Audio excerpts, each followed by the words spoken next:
Bonjour, moi c'est Stéphane. Bonjour, je m'appelle Cathy. Alors bonjour, moi c'est Jérémy Clorec, j'ai 32 ans et je suis gérant du fournil de Créon. Bonjour, moi c'est Anthony, j'ai 33 ans et je suis le gérant des Halles de Créon. Pas autant et pas aussi vite. 15 ans ça passe super vite et j'ai l'impression qu'on a ouvert hier quoi. On a refait le magasin 3 fois, on a tout agrandi, on s'est développé, on a augmenté l'effectif. Finalement, c'est la clientèle qui a fait tout le travail. C'est le fait que les produits que nous proposions au début, qui étaient essentiellement axés sur la boulangerie et la viennoiserie, avec un tout petit peu de pâtisserie, on a eu une demande de la clientèle pour essayer d'étendre au fur et à mesure, pour monter en gamme. Et comme chaque fois que l'on proposait de nouveaux produits, la clientèle était au rendez-vous et ça permettait de développer. Petit à petit, on s'est retrouvé avec un magasin gigantesque, on peut le dire, parce que il n'y a pas beaucoup de magasins de 175 mètres carrés, rien que pour la partie vente dans notre département. Et c'est la clientèle qui nous a amené petit à petit à leur exigence et leur demande ont fait qu'on s'est nous-mêmes un peu challengé et qu'aujourd'hui on vit un petit peu un rêve éveillé quand on voit la taille que tout cela a pris et le nombre considérable de clients qui viennent chaque jour dans notre établissement. Aujourd'hui, c'est facile parce qu'il y a deux garçons de 32 et 34 ans qui sont aux commandes, ils sont déjà officiellement aux commandes des deux structures. On ne s'interdit rien pour la suite. La vie fait que, alors que nos deux fils, lorsqu'ils étaient adolescents, nous ont dit jamais on ne viendra travailler avec vous, jamais on en prendra vos affaires. Et que la vie fait qu'après des parcours un petit peu différents, d'eux-mêmes ils choisissent de revenir travailler avec nous et de reprendre l'affaire. On est sur un schéma complètement différent. On peut s'investir corps et âme dans l'entreprise, faire des investissements que l'on ne ferait jamais autrement parce que c'est parce qu'on va développer quelque chose pour nos enfants. Moi, mon plus grand souhait, c'est qu'un jour, ce soit marqué sur la façade depuis fondé en et qu'il y ait 4, 5, 6, 7 générations.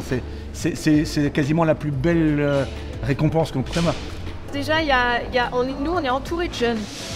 En fait, c'est déjà une très grande force. Oui. Ouais, et ils ont entre 30 et 35 ans.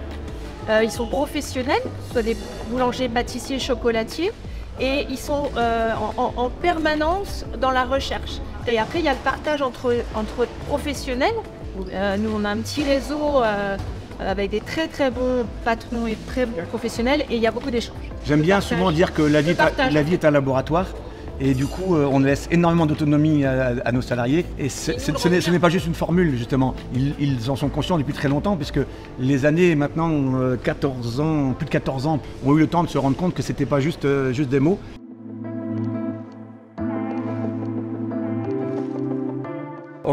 Nous n'étions pas vraiment fervents des concours dans le passé. En toute honnêteté, peut-être parce que nous avions peur de l'échec, puisque lorsque l'on va à un concours, si on ne le gagne pas, c'est quelque part qu'on l'a perdu. Et à un moment donné, on s'est décidé à faire le concours de la meilleure baguette de tradition française. Et à notre grande surprise, cette année-là, qui était la première où on concourait, nous avons remporté le prix de la meilleure baguette de tradition de Gironde. Et ça nous a apporté une petite adrénaline et aussi un regain de notoriété qui était quand même tout à fait intéressant. Et du coup, c'est vrai que ça nous a donné l'envie. Donc on est parti au concours de la meilleure galette frangipane l'année dernière. Nous avons eu le 2e prix du département et le 3e de la Nouvelle-Aquitaine. Là encore, ça a eu un vrai impact sur les ventes. Cette année, nous avons gagné le 1er prix du brioché et les gens ont afflué de tout le département. C'est très satisfaisant quand même lorsqu'on a ces prix-là, de voir que du coup, dans un petit village comme Créon, encore une fois, j'y reviens, mais tout d'un coup, ces prix font que les gens font le déplacement, viennent et se disent « Ah, mais il y avait un établissement comme celui-ci dans la campagne ». On se rend compte que même dans les campagnes, on peut trouver une jolie qualité et des produits haut de gamme.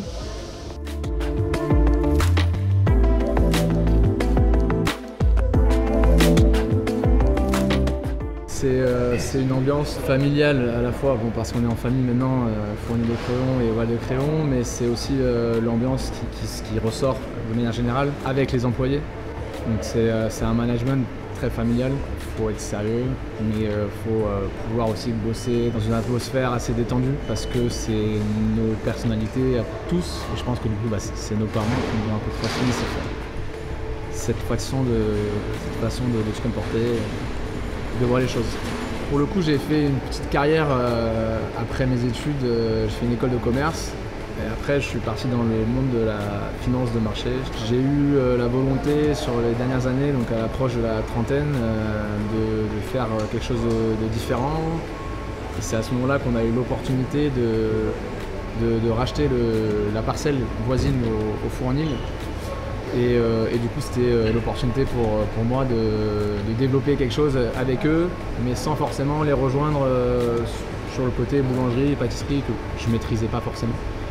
Et plus sur quelque chose que j'avais envie de développer à leur côté. Alors déjà, on voulait quelque chose qui soit dans la continuité des bons produits qui font plaisir, qui relèvent de l'artisanat, qui sont des produits de terroir et pourquoi pas du coup apporter quelque chose qui vient en complémentarité de la boulangerie, pâtisserie, chocolaterie et en créant un lieu de vie par la même occasion. C'était une inspiration aussi des endroits qu'on aime, forcément ce concept de lieu de vie, on peut boire un coup, on peut manger une planche, on peut prendre des gâteaux à côté, ça fait voilà, à la fois salon de thé, à la fois petit-déj, à la fois after work, apéro, dîner, déjeuner, tout ça dans un même lieu, sachant qu'on est dans un endroit où il n'y a pas forcément cette offre et on sentait qu'il y avait un potentiel. Donc voilà, ça nous a mené à ça, ça nous a paru comme évident.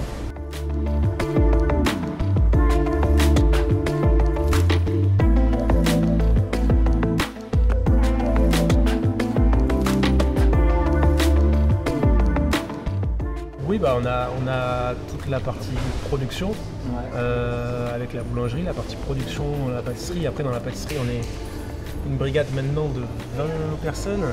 Où, même là, il y a des sous-spécialités. Il y a des gens qui sont spécialisés, donc les tourriers. Ce qu'on appelle les tourriers, c'est ceux qui font tout ce qui est à base de pâtes, la viennoiserie, mais les fonds de tarte, tout ça. Il y a une équipe dédiée aux entremets et petits gâteaux, une équipe dédiée au four, parce que c'est vraiment un poste à part entière, qui lui, du coup, va chapeauter la cuisson de tous les différents autres pôles.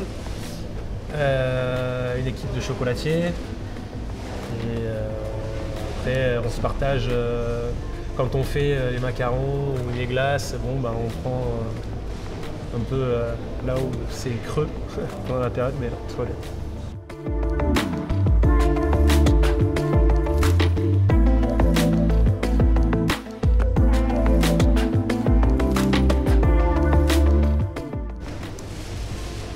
Eh bien, on s'y prépare. À l'arrivée des beaux jours, on aura 2 terrains de pétanque qui seront sur une partie extérieure qui sera aménagée. Et on va aussi aménager la partie rooftop, donc le toit terrasse qui est dans le prolongement de la mezzanine. Moi, j'espère que ça va devenir un lieu de vie incontournable. Je pense qu'on a réussi aujourd'hui à acquérir une certaine notoriété qui fait que les gens viennent. Mais demain, j'espère que ce sera the place to be et qu'on va pouvoir justement, grâce à la clientèle de plus en plus nombreuse, proposer encore plus d'événements culturels, encore plus de soirées à thème, de moments sympathiques.